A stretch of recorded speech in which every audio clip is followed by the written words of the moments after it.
Sir आपण को news room को स्वागत करुच्ची सर वर्तमान जदि देखा पागरे कौन प्रकार परिवर्तन आसी नहीं लगातार 4 ରୁ 5 दिन हेब प्रबल गरम अनुभूत होउची एवं ताती मध्य बढ़िबा को लागिची राति बेला आमे जदि कहबा प्रबल मात्रा रे गरम गुळगुळी अनुभूत होउची एभली कंडीशन आ केते दिन लागि रहइबो आ वर्तमान जदि आमे देखिबा आजि पाग केमिति रहइबो कोन कहिबे सर। नमस्कार। हाँ, वर्तमान आमर जो 8 और 9 परे जो प्रकार जो ताती कंडीशन आरंभ होईची से वर्तमान चलीची जो आपण कहउचंती पश्चिम ओडिसा रे टिके प्रभावटा बेसी अच्छी ताती परिप्रेक्षी देखिले उपकूलवर्ती ओडिसा रे गुळगुळी समस्या रहुची और जो समस्याटा मते लागुची आहुरी 4 दिन रहिवार यथेष्ट संभावना रहुची किंतु किछटा परिवर्तन वर्तमान धीरे धीरे हम अपराह्न समय मत लगुच वर्षा आज आमर वर्षार कंडीशन देखा जाउची दक्षिण ओडिशा रे पार्श्ववर्ती जो राज्य माने अछंती आंध्र प्रदेश तेलंगाना महाराष्ट्र आउ से धीरे धीरे से वर्षाटा टिके त्वरान्वित हम कारण आउ 48 ରୁ 72 घंटा माने 16-17 आड़े जो आमर घूर्णिबलय क्षेत्र सक्रिय हो बंगोपसागर अरब सागर में सक्रिय हो जहाँफल कि जो दक्षिण पश्चिम मनसून जो वायुर प्रभाव को आहरी त्वरान्वित करदेव आउ सी जिते धीरे धीरे अग्रसर हम केंद्रीय बंगोपसागर आड़े तापर उत्तर बंगोपसागर आड़े मत लगुच 17 ରୁ जो 19-20 समय सीमा रहुची वर्षार टिके त्वरान्वित हम ओडिशा भी से उपकृत हो पारे किंतु मोटामोटी अबिका जो परिस्थिति रहिबो आपणकर खरा गुळगुळी रहिबो किंतु वर्षार कंडीशन टा मतलब लाଗୁଛି आजिठू दक्षिण ओडिशा रे प्रभावटा दबो अपराह्न समय 17 परे परे लाଗୁଛି वर्षार त्वरान्वित एक्टिविटीज रहिबो किंतु ओवरऑल आपण मे मास गोटे हमर गरम मास उत्तर भारत उत्तर पश्चिम भारत मतलब लाଗୁଛି अहेतुक गरम रहिबो ओडिशा भी गरम रहिबो किंतु ये जो त्वरान्वित मनसून कंडीशन वायु कंडीशन वर्षा दब जाफल कि आमर जो उत्तापता टिके नियंत्रण रहिबो उपकूलवर्ती ओडिशा टिके अधिका उपकृत हो पारे तो मोटामोटी मते या लागि देखिबा भुवनेश्वर रे किछि दिन हबो प्रबल गरम अनुभूत होउची एवं भुवनेश्वर रे एभली स्थिति आ केते दिन लागि रहइबो आजि तापमात्रा किभली रहइबो कोन कहते भुवनेश्वर जो उपकूलवर्ती जगह तेणु गुळगुळी समस्या टिके बेसी प्रभावित हबार संभावना लगुच मोटामोटी जदि आप सर्वोच्च तापमात्रा कहे सर्वोच्च तापमात्रा 34 ରୁ ନେଇକି 37 पर्यंत रही पारे जेहेतु गुळगुळी समस्याटा बेसी प्रभावित हम आर्द्रतापूर्ण वायु बंगोपसागर आसब आपण को से कंडीशनटा 44 पर्यंत भी लगी पारे जोटा आम कहूँ अपारेंट टेम्परेचर जदि सर्वनिम्न तापमात्रा कहे सर्वनिम्न तापमात्रा भी 28 ରୁ ନେଇକି 29 पर्यंत भी रही पारे तेणु टिके डिस्कम्फर्ट कंडीशन रहिबो मोटामोटी आज भी लगुच अपराह्न काली भी आज भी टिके आंशिक रूपे वर्षा कंडीशन रही पारे ओवरऑल जो बंगोपसागर जो सक्रियता सृष्टि होउची मते लगुच भुवनेश्वर पार्श्ववर्ती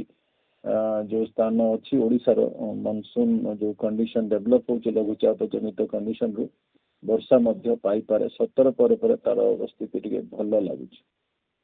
आज्ञा सर सर जहाँ वर्तमान समय सबुठु गोटे बड़ कथा आसुची जहाँ जे कहा जाउची अनेक गणमाध्यम रे मध्य कास्ट करा जाउची जे आजि अंडमान छुई पारे मौसम तो आपण कोन कहिबे। हाँ, अंडमान जो टिके मौसमी टिके फास्ट अच्छी एथरक कारण अपन जदि टिके वैज्ञानिक दृष्टिकोण आलोचना करिबे गोटे इंटेंस जो विषुवरेखा अंचल जो रसबी कंडीशन टिके डेवलप होउची और से पश्चिम प्रशांत महासागर बंगोपसागर को अग्रगति करुची जहाँ फल कि उत्तर पश्चिम जो दक्षिण पश्चिम वायु को टिके त्वरान्वित करिबो गोटे घूर्णिबलय क्षेत्र भी सृष्टि करिबो जहाँ फल कि मनसून वायु आज जो अंडमान सागर रे पहुंचा कथा आपण कहउचंदी से पहुंचबो आ टिके बेसी समय आज देखुन 13 तारीख हला मनसून वायुटा बंगोपसागर टिके अधिक अरब सागर भी सक्रिय हो कि बंगोपसागर रे टिके अधिक सक्रिय रहिबार संभावना रहउची अप टू 25-26 तारीख पर्यंत मते से मोटामोटी लगुची जे वर्तमान आम गोटे जदिव नेक्स्ट 4-5 दिन आम गरम रे अच्छू धीरे धीरे आम ଏଇ ଯୋଉ ସକ୍ରିୟ ମନସୁନ ବାୟୁରୁ ଉପକୃତ ହବା, କିନ୍ତୁ ବର୍ଷା କଣ୍ଡିସନ ମତେ ଲାଗୁଛି ଧୀରେ ଧୀରେ ଆଜିଠୁ ଦକ୍ଷିଣ ଓଡିଶାରୁ ଉପକୂଳବର୍ତ୍ତୀ ଓଡିଶାରୁ ବର୍ଷା କଣ୍ଡିସନ ବି ଷ୍ଟାର୍ଟ ହବାର ଯଥେଷ୍ଟ ସମ୍ଭାବନା ମତେ ଲାଗୁଛି। ସାର୍ ଯଦି ଦେଖିବା ମୌସୁମୀ ବାୟୁ ଯେଭଳି ଭାବେ ଆପଣ କହୁଥିଲେ, ଯାହା ବି ସୂଚନା ମଧ୍ୟ ମିଳୁଥିଲା ଆଣ୍ଡାମାନ ଛୁଇଁପାରେ ଆଜି ଆଶଙ୍କା କରାଯାଉଛି, କିନ୍ତୁ ଯଦି ଦେଖିବା ଜୁନ ଦ୍ୱିତୀୟ ସପ୍ତାହ ଭିତରେ ତ ଓଡିଶା ଛୁଇଁପାରେ। ଆକୁ ଆପଣ କଣ କହିବେ? ଆପଣଙ୍କ ଆକଳନ କଣ କହୁଛି ଦ୍ୱିତୀୟ ସପ୍ତାହରେ? ହଁ, ମୋଟାମୋଟି ଆମର ଯୋଉ କେରଳରେ ଯୋଉ ଅନସେଟ ଆମେ କହୁଛୁ, ଯଦିଓ ବଙ୍ଗୋପସାଗରଟା ସକ୍ରିୟ ରହୁଛି, ଆପଣଙ୍କର ଦେଖିବେ ଆମର ଯୋଉ ଉପକୂଳବର୍ତ୍ତୀ ରାଜ୍ୟ ମାନେ ବର୍ଷା ପାଇବେ, ଉତ୍ତର ପୂର୍ବ ରାଜ୍ୟ ବି ବର୍ଷା ପାଇବ, କିନ୍ତୁ ସେଇଟା ଆମର ଯୋଉ ଡେଫିନେସନ ଅଛି ସେଇ ଅନୁସାରେ ଆମେ ମନସୁନ ତାକୁ କହୁନା। ମନସୁନଟା କେରଳରେ ଅନସେଟ ହେଲେ ହିଁ ଆମେ ତାକୁ ମନସୁନ କହୁ। ତେଣୁ ମନସୁନ ର ଯୋଉ କେରଳ ଅନସେଟ ବର୍ତ୍ତମାନ ଯୋଉ ପ୍ରୋଜେକ୍ସନ ଅଛି 27 ଆଡେ ଅଛି, ତେଣୁ ତାର 10 ଦିନ ହେଲେ ଜୁନ ଦ୍ୱିତୀୟ ସପ୍ତାହ ପାଖାପାଖି ରହୁଛି। କିନ୍ତୁ ମତେ ଲାଗୁଛି ଓଡିଶା ଏଇ ଯୋଉ ନେକ୍ସଟ ଆପଣଙ୍କର ଆସୁଛି 15 ଏଇ ମାସ ଯାକ 30 ତାରିଖ ପର୍ଯ୍ୟନ୍ତ ଅଳ୍ପ ବହୁତ ଏଇ ଯୋଉ ଘୂର୍ଣ୍ଣିବଳୟ, ପ୍ରଥମ ବୋଧେ ମନସୁନ ଘୂର୍ଣ୍ଣିବଳୟ ସୃଷ୍ଟି ହେଇପାରେ, ତା ଦେହରୁ ଉପକୃତ ହବ। ତା ଛଡା ଯୋଉ ଅଫିସିଆଲ ଯୋଉ ମନସୁନ ସେ ଜୁନ ଯୋଉ ଦ୍ୱିତୀୟ ସପ୍ତାହ 10 ଦିନ ଜୁନ କରି ଚାଲନ୍ତୁ ହେଇପାରେ, କିନ୍ତୁ ମୋଟାମୋଟି ମନସୁନ ପରିବେଶ ମତେ ଲାଗୁଛି 17-18 ପରେ ଧୀରେ ଧୀରେ ଓଡିଶା ପାଖାପାଖି ଅଞ୍ଚଳରେ ଡେଭଲପ କରିପାରେ। ଆଜ୍ଞା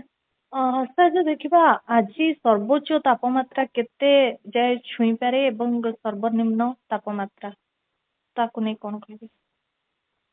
ହଁ, ନାଇଁ ମୋଟାମୋଟି ଆପଣଙ୍କର ଯୋଉ ତାପମାତ୍ରା ରହୁଛି ପଶ୍ଚିମ ଓଡିଶାରେ ମତେ ଲାଗୁଛି ଟିକେ ବେଶୀ ତାପମାତ୍ରା ରହିପାରେ, କିନ୍ତୁ ଯଦି ଆପଣ ପଶ୍ଚିମ ଓଡିଶାକୁ ଉତ୍ତର ପଶ୍ଚିମ ଭାରତ ସହିତ ଆକଳନ ନେବେ ତାହେଲେ ବି ତଥାପି ନିୟନ୍ତ୍ରଣ ରହୁଛି, କାରଣ ବର୍ତ୍ତମାନ ଉତ୍ତର ଦକ୍ଷିଣ ପଶ୍ଚିମ ବାୟୁଟା ସକ୍ରିୟ ହେଇଗଲାଣି ବଙ୍ଗୋପସାଗରରେ। ଯଦି ଆପଣ ଏକ୍ଜାକ୍ଟଲି ଯଦି ଭୁବନେଶ୍ୱର ତାପମାତ୍ରା କହିବେ, ମତେ ସେଇ ଲାଗୁଛି 32 ରୁ ନେଇକି 34-35, କିନ୍ତୁ ଯୋଉ ଗୁଳୁଗୁଳି ସମସ୍ୟାଟା ଆପଣଙ୍କୁ ଲାଗିବ ସେଇଟା 44 ଭଳିଆ। ତେଣୁ କାରଣ ଯେତେବେଳେ ଆର୍ଦ୍ରତା ସହିତ ଗରମଟା ମିଶିବ ଆପଣଙ୍କୁ ଟିକେ ଅସହ୍ୟ ଗୁଳୁଗୁଳି କଣ୍ଡିସନ ଦେଇପାରେ, ତେଣୁ ସେଥିପାଇଁ ବି ଆମେ ଯତ୍ନବାନ ହବା, କିନ୍ତୁ ମୋଟାମୋଟି ତାପମାତ୍ରାଟା ମତେ ଲାଗୁଛି ନିୟନ୍ତ୍ରଣରେ ରହିବ। ଆଜ୍ଞା ସାର୍, ବହୁତ ବହୁତ ଧନ୍ୟବାଦ ଆପଣଙ୍କ